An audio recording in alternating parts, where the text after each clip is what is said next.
Përshëndetje, kur jeni vetëm me veten dhe gjunjëzoheni për të lutur, a keni ndje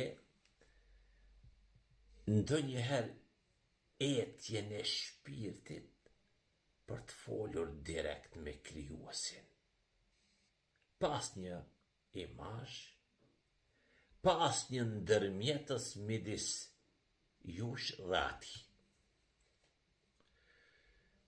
Në shkrimet e shenjta, kur Jezusi lutej në kopshtin e Gjetsemanit, thuhet se ai ra me ftyrë në tokë dhe u lut.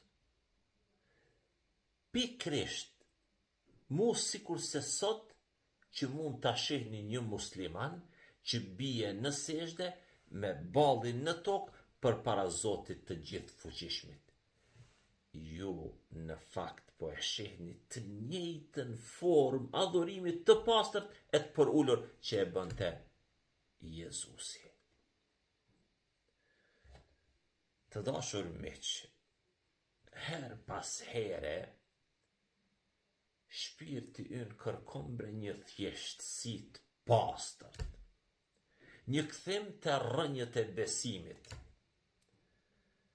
Në thelb kjo ftesë e ngratë na lidh me mënyrën se si luteshin, përkuleshin dhe jetonin të gjithë profetët e mëdhenj të historisë. Vërtet kjo është një ftesë e ëmbël për të adhuruar atë që na krijoi në mënyrë kaq të drejtë për drejtë dhe intime me ju lut atij, ashtu siç bënte vetë Jezusi në kopshtin e Gjetsemanit. Po sikur ajo paqe që kërkonin prej kohësh të jetë pikrisht ky dorëzim, pra i pastër dhe pa kushte në dorët e Krijuesit.